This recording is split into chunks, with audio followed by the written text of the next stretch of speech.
Alors, faisons attention parce que oui, il y a certaines églises, chrétiennes en plus, mais qui ne parlent pas de l'Esprit Saint. Pour eux, l'Esprit Saint, non, ne parle pas. Ce n'est pas important. C'est très grave, ça. Par rapport à tout ce que nous lisons là, c'est très grave. Donc, vraiment, mes frères et sœurs, je vous exhorte, n'est-ce pas? Je vous encourage à demander le discernement au Saint-Esprit. Et surtout à beaucoup lire la parole de Dieu. Là, vous connaîtrez la vérité. Oui, il y a des églises, je ne vais pas citer, il y a des églises chrétiennes. Pour eux, ils ne parlent pas de l'Esprit Saint. Non. L'Esprit Saint, pour eux, c'est une sorte de puissance seulement. Hein, c'est pas comme nous, Père, Fils, Saint-Esprit. Pour eux, c'est comme une puissance de l'électricité. Voilà. Mais ce n'est pas un être spirituel, ce n'est pas Dieu. Ce n'est pas comme nous dans la Trinité. Eux, ce n'est pas ça. Ils ne croient pas à la Trinité. Il faut faire attention.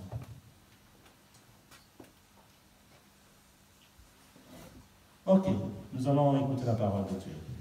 Romains, chapitre 8, versets 8 et 9. C'était une parenthèse. Hein. Un autre jour, on parlera bien sûr de la Trinité, mais là, ce n'est pas le cas.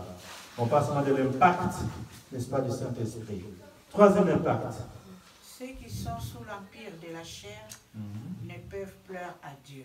Voilà. Ceux qui sont dans l'empire de la chair, ici, ceux qui vivent selon la chair. Vous voyez, là on dit ceux qui sont dans l'empire de la chair. Ici, ceux qui vivent selon la chair. Donc ceux qui commettent les péchés, tout simplement. N'est-ce pas? Ne sauraient plaire à Dieu. Parce que Dieu n'aime pas les péchés. C'est clair. Vous voyez? Quant à vous, vous n'êtes pas sous l'empire de la chair, mais sous celui de l'esprit, s'il est vrai que l'Esprit de Dieu habite en vous. Voilà. S'il est vrai, c'est bien dit, hein? Ceux qui a solo, mon Dieu, mon sang, dit non. Mais dans ce cas, beaucoup vivent dans l'obscurité. Ok?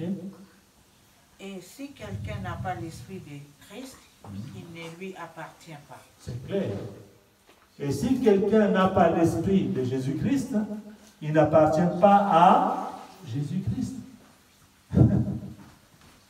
Hein? Et donc, vous voyez l'importance de l'Esprit Saint. Alors, ne pas parler de l'Esprit Saint dans une église, franchement, c'est un manquement. Pour moi, je dis que c'est un manquement. Hein? Parce que si tu n'as pas l'Esprit de Dieu en toi, tu n'appartiens pas à Jésus-Christ. Et quand on n'appartient pas à Jésus-Christ, on appartient à qui? Je vous laisse répondre. Et voilà. Ok? Donc, l'Esprit Saint, c'est très important. Bien. Ça, c'était le troisième impact. Nous allons finir avec le quatrième impact du baptême du Saint-Esprit et de feu. Le baptême du Saint-Esprit et de feu permet d'entrer dans le royaume de Dieu. Donc, pour rentrer dans le royaume de Dieu, il faut avoir le baptême du Saint-Esprit. Et vous allez voir, mais avec le baptême d'eau aussi. Ok? Et là, c'est pour boucler le boucle. On finit par parler de deux baptêmes. Et ça, nous allons le lire dans Jean, au chapitre 3, verset 5. Jean, chapitre 3, verset 5. Jean, chapitre 3, verset 5. Conduis-moi, et je suivrai. Conduis-moi, et j'irai. Tu m'appelles, je te répondrai. Conduis-moi, et j'irai. Jésus, conduis-moi. Conduis-moi, et je suivrai.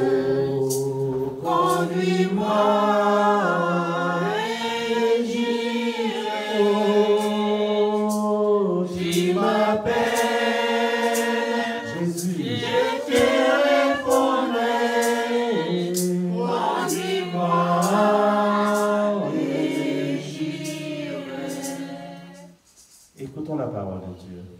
Jésus lui répondit, Amen, Amen, je te le dis, si quelqu'un ne naît pas d'eau et d'esprit, il ne peut entrer dans le royaume de Dieu. Et voilà.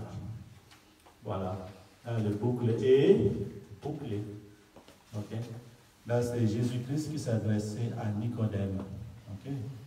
Il lui a dit, en vérité, quand je dis ça, en vérité, c'est-à-dire, c'est comme ça. Ok? On ne négocie pas ça. Ok? En vérité, signifie, on ne négocie pas. C'est comme ça.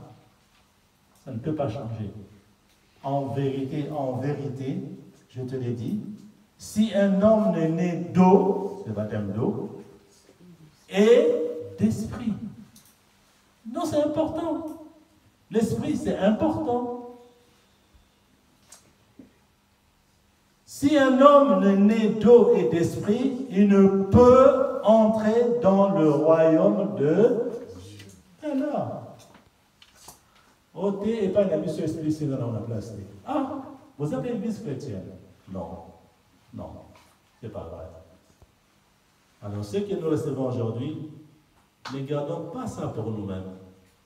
Jésus nous demande de faire de toutes les nations ses disciples. Alors, propageons les enseignements. Voilà, c'est pourquoi j'ouvre une parenthèse. Nous mettons nos enseignements dans YouTube. Ok? On les met là pourquoi? Je vais vous expliquer. J'ai réfléchi. Parce qu'avant la fin du monde, la Bible nous dit, il faut que la parole de Dieu arrive jusqu'aux extrémités de la terre. Ça, c'est moi qui dis que si Dieu a révélé la connaissance que nous appelons Internet, je pense qu'il a fait pour atteindre l'objectif dont je viens de vous parler. C'est pour que sa parole arrive jusqu'aux extrémités de la terre. Parce qu'on dira ça, un jour. Toute connaissance, toute idée, toute bonne pensée, toute bonne initiative, tout esprit de créativité, même les inventions, inventer une chose, ce n'est pas par hasard. Ça vient de Dieu. C'est écrit dans la Bible. Vous voyez? C'est lui qui a donné cette connaissance, qui a révélé cette intelligence, que nous appelons aujourd'hui Internet. Moi, je pense, là c'est moi qui dis, et il a fait pour atteindre l'objectif. Lequel? Que sa parole arrive jusqu'aux extrémités de la terre. Aujourd'hui, je vais prendre mon téléphone portable. Une personne qui est dans mon village là-bas, je ne sais pas où, dans le fond fin là-bas. Et si son téléphone est à WhatsApp, il y a YouTube, il va taper tout simplement Mission Evi, M-I-2-S-I-O-N, espace Evi, E, point, la lettre E, point, lettre V, point, lettre I, point, valide. Il va voir tous les enseignements que nous faisons ici à Paris. Vous vous rendez compte, il est dans mon village là-bas. Et les téléphones, mais les téléphones portables, mais il y en a presque partout maintenant. C'est pourquoi je dis, je pense qu'il a révélé cette connaissance pour que sa parole arrive aux extrémités de la terre. Alors, ne gardons pas tout ça. Partagez. Nous, enfants de Dieu, on doit occuper les terrains. On doit inonder les réseaux sociaux des enseignements de Dieu. C'est notre devoir. Là, j'ai regardé sur Facebook. Vous savez, j'ai combien d'années maintenant? 1800 quelque chose déjà. J'ai commencé à mettre seulement les trucs il y a un mois, le 1er septembre. J'ai commencé à mettre des enseignements. 1800 amis Facebook. De potentiellement, il y a 1800 qui peuvent voir ces enseignements. Vous vous rendez compte de l'impact? Donc ne gardez pas ça. Vous êtes dans WhatsApp, partagez. Il faut que la parole de Dieu arrive jusqu'aux extrémités de la terre. Je ferme la parenthèse. Bien. Donc voilà l'impact du baptême du Saint-Esprit. Alors, je résume comme j'ai résumé pour le baptême d'eau. Premier impact pour le baptême du Saint-Esprit, recevoir la puissance qui va éliminer, effacer la honte pour témoigner Jésus-Christ. Okoyoka les sous-sonité pour témoigner Jésus-Christ. Pendant que le baptême est chrétien, et Jésus-Christ a zambe ou solo. Pour dire ça, ce que je dis, ce n'est pas par hasard. C'est avec l'Esprit Saint qu'on arrive à proclamer ça. Parce que quand tu dis aux autres, Yesu azan, il y en a qui vont te regarder comme ça, où tu vas. C'est normal, ils n'ont pas l'Esprit Saint. Ils ne peuvent pas témoigner comme moi. Et ça, c'est la conséquence première du baptême du Saint-Esprit. Avoir la puissance de témoigner Jésus-Christ. Témoigner comme Seigneur et Sauveur. Et dire qu'il est le vrai Dieu. Ensuite, deuxième impact. Deuxième impact, le baptême du Saint-Esprit permet de devenir un vrai adorateur de l'Éternel. Un adorateur qui va prier Dieu en esprit et en vérité.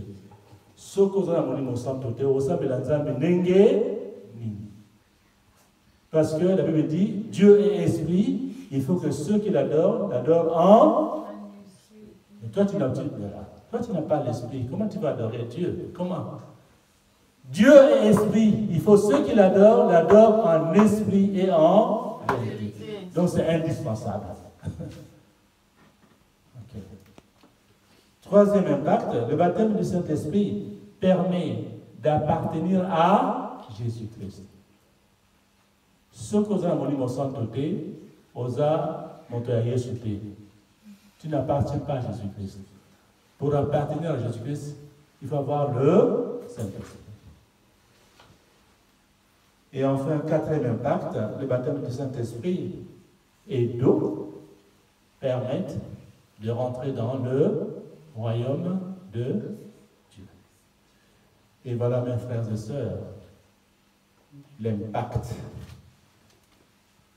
du baptême d'eau sur notre âme et l'impact du baptême du Saint-Esprit sur notre âme. Alors, en résumé, je m'adresse aux personnes qui n'ont pas encore reçu le baptême. Je pense que vous avez compris l'importance de recevoir le baptême d'eau et le baptême du Saint-Esprit. Alors ne tardez pas, parce que demain ne nous appartient pas, on ne sait pas. Comme j'ai enseigné, vous vous rappelez, la fin du monde général et la fin du monde individuel. Ce sont les deux inconnus.